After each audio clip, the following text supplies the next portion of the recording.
여러분 안녕하세요. 마이펫 상담소 윤쌤입니다.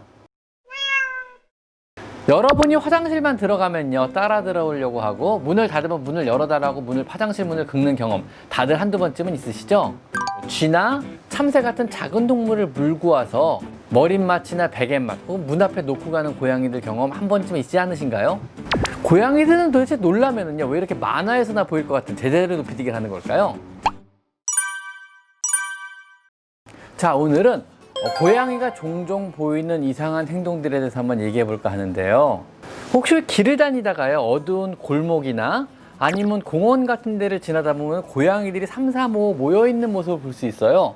무슨 마치 고양이 집회나 고양이 반상회를 하듯이 길냥이들이 이렇게 모여 있는 모습을 볼 수 있는데요. 이것은 왜 그러는 걸까요? 이러한 고양이들의 모임의 정확한 이유는 현재까지 알려지지 않았습니다. 단지 몇 가지 유력한 설들은 있는데요.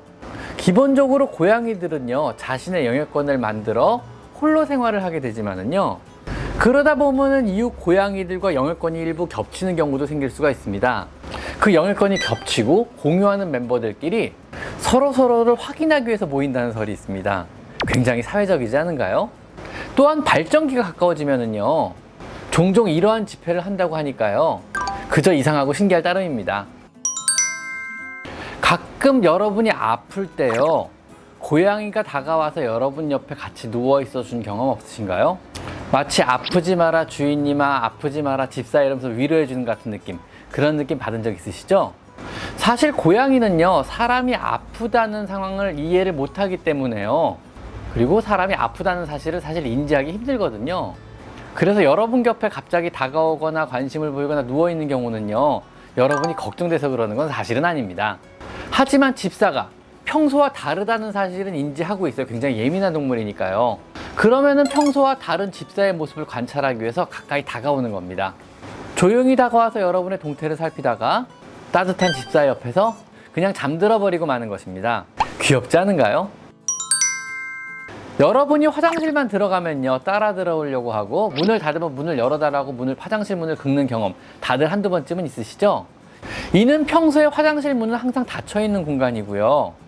고양이가 평소에 들어가거나 접근하기 힘든 공간인 경우가 집안에서 많이 있습니다. 평소에 쉽게 들어갈 수 없는 곳이라면요 호기심이 많은 고양이는 당연히 기회가 왔을 때 들어가려고 노력을 할 것이고요. 또 화장실 역시 고양이 본인의 영역권 안에 있는 공간이지만 자신이 쉽게 탐색할 수 없는 공간이라면 기회가 있을 때마다 당연히 자신의 영역을 탐색하는 게 고양이의 의무이기도 합니다. 즉 고양이는 기회가 왔을 때 호기심으로 탐색을 해보고 싶은 것 뿐입니다. 또한 화장실은요 특이하게 항상 물이 많고요 집안의 다른 영역과 다른 냄새가 나는 공간입니다. 그래서 더욱더 강한 호기심을 나타내는지도 모르겠습니다. 작은 동물, 쥐나 참새 같은 작은 동물을 물고 와서 머릿맛이나 베갯맛 혹은 문 앞에 놓고 가는 고양이들 경험 한 번쯤 있지 않으신가요? 선물을 주고 갔다는 표현을 하기도 하고 끔찍하다 무섭다는 표현을 하기도 하고 복수를 하는 거냐는 표현을 하기도 하는데요 집사 보고 먹으라고 나눠주는 걸까요? 이건 고양이의 야생 생활에서 기인한 습관 중에 하나입니다. 엄마 고양이는요 아기 고양이가 젖을 떼기 시작하면은요 작은 동물을 사냥해 와서 아기 고양이에 주곤 합니다. 처음에는 죽은 동물을 주고요 그 후에는 반쯤 죽은 아직 살아있는 동물을 물어주고요 그 이후에는 아기 고양이에게 직접적으로 사냥을 가르치기 시작합니다. 이러면서 홀로 독립되어 사냥을 스스로 하면서 살아갈 수 있는 준비를 시키는 과정이죠. 만약 고양이가요 죽은 작은 동물을 물고 와서 여러분 앞에 놔준 행동을 보일 경우에 고양이는 여러분을 아기로 보는 경우일 수 있습니다. 즉 여러분을 집사나 여러분을 보호자가 아닌 고양이 자기가 스스로 보호해야 할 대상으로 보는 겁니다. 그래서 죽은 동물을 물어와서 먹으라고 주는 거예요. 사냥을 가르치려는 걸 수도 있고요. 너 그렇게 해서 먹고나 살겠니? 나 따라서 좀 배워봐라 이런 의미일 수도 있습니다. 그래서 죽은 쥐나 작은 동물을 물고 온다면요 여러분이 기겁을 해서 야단을 치거나 아니면 소리를 지르면 고양이 굉장히 혼란스러워합니다. 아니 내 귀여운 아기에게 먹을 걸 갖다 줬더니 얘는 왜 이렇게 난리를 부리지 하면서 굉장히 혼란스러워하게 되거든요. 대부분의 길냥이들은요 어미에게 배운 것을 토대로 여러분께 나름의 사랑과 경험을 표현하는 겁니다. 반가운 마음으로 받아들이시고요 잘 묻어주시면 됩니다. 굳이 그걸 또 요리해서 먹으실 필요는 전혀 없습니다. 아셨죠? 그리고 되도록 이런 행동을 자주 보이는 애들은요 절대로 집 밖에 내보내시면 안 됩니다. 아셨죠? 고양이가 혹시 놀라는 모습 보신 적 있으세요? 뭐 유튜브나 인터넷에 보면 여러 영상 중에 고양이가 놀라서 펄쩍 뛰는 모습 종종 보이기도 하는데요. 대부분 진짜 놀라면은요, 제자리에서 1m는 높이 뛰게 돼요, 애들이요. 깜짝깜짝 놀라면서요. 저도 되게 놀랐거든요, 그 모습 보면서요. 고양이들은 도대체 놀라면은요, 왜 이렇게 만화에서나 보일 것 같은 제자리로 높이 뛰기를 하는 걸까요? 이것은요, 고양이가 갑작스러운 위기 상황에 처했을 때 회피하는 회피 동작의 한 가지인데요. 일단 고양이가 자신이 느끼기에 위험한 상황이라고 판단이 되면요, 제자리에서 높이 뛰고 보는 겁니다. 그러면은 대개의 경우 그 위험을 피할 확률이 높아진다고 판단을 하는 거죠. 자연 생태계에서 고양이를 위협하는 것들은 무엇이 있었을까요? 주로 뭐 뱀이라든가 아니면 고양이보다 상위 포식자 동물인데요. 이런 애들이 갑자기 공격해온다면 제자리 높이 뛰기로 가볍게 피할 수가 있다고 판단하는 거죠. 실제로 자연 생태계에서는 굉장히 효과적인 회피 동작이기도 하고요. 그래서 우리가 볼 때 실내에서도 놀라거나 위험하다고 판단되면 제자리 높이 뛰기를 해버리는 겁니다. 점프와는 다른 이 특이한 회피 동작은요, 고양이 특유의 엄청난 운동 능력으로요, 제자리에서 아무런 예비 동작 없이 다리 근육의 탄력만으로 1m 이상 상당히 높이 뛰기 때문에 굉장히 신기하고 진기한 모습을 우리에게 보여줄 수 있는 겁니다. 목덜미를 잡으면 고양이가 납작하게 엎드리는 거, 이런 행동 혹시 아세요? 보통 애기 고양이들은 굉장히 쉽게 받아들이고요, 어른 고양이들도 종종 받아들이는 애들도 있고 오히려 싫어하는 애들도 있습니다. 그래서 보통은 고양이를 잡을 때 목덜미를 지그시 눌러주면은 납작 엎드려 버려요. 이건 도대체 왜 그러는 걸까요? 아기 고양이들은요, 목덜미를 잡으면은요, 온몸에 힘을 풀어버리고 모든 동작을 멈추게 됩니다. 또한 큰 고양이조차도요, 목덜미를 잡으면 종종 얌전해지는 모습을 볼 수 있는데요. 이는 아주 어렸을 때, 아기 때의 습관 때문에 기인한 건데요. 엄마 고양이들은요, 아직 젖을 덜 뗀 아기 고양이들을 이동시킬 때 목덜미를 물어서 이동을 시키게 됩니다.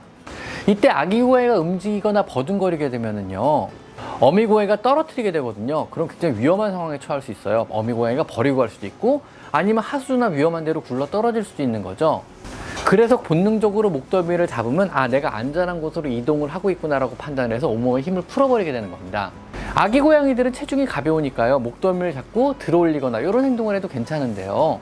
어른 고양이들은요, 목덜미만 잡고 들어올리시면 절대로 안 됩니다. 아셨죠? 상당한 체중이 목덜미 피부에 실리면서 굉장히 많이 당겨지게 돼요. 이러면 굉장히 아플 수 있거든요.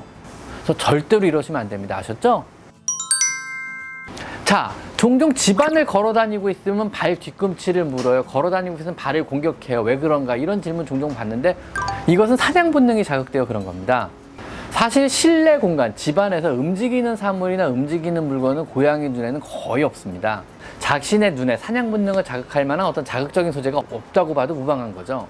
결국 하루 종일 관찰한 와중에 움직이는 집사의 발만이 이 아이의 사냥 본능을 자극해서 사냥을 할 대상으로 유일하게 관찰이 된 거죠. 집사의 발이 움직이는 것을 보다가 바로 사냥 모드가 켜진 겁니다. 그래서 득달같이 달려들어서 사냥하듯이 콱 물어버리는 거예요. 아마 고양이는 단순한 사냥 놀이로만 인지하고 있었을 겁니다. 실제로 사냥감으로 인식했다면 난리가 났겠죠.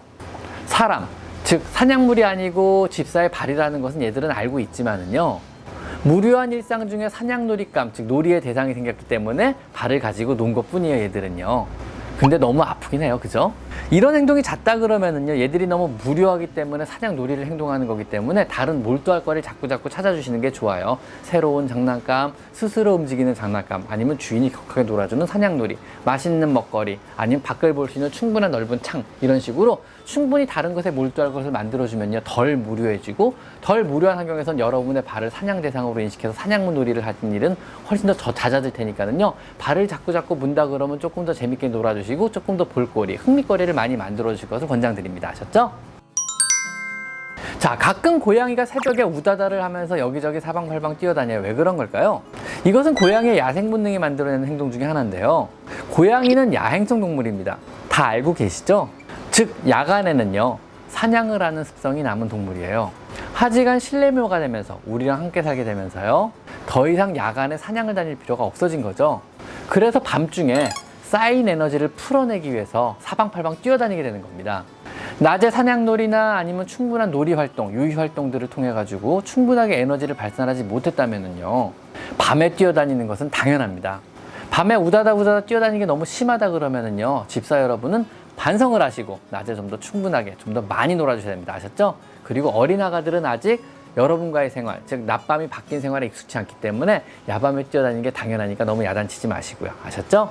자, 오늘은요, 가끔 집사인 저조차도 이해가 안 되는 고양이들의 이상한 행동들에 대해서 한번 알아봤습니다. 오늘은 여기까지 마이펫 상담소 윤쌤입니다. 감사합니다.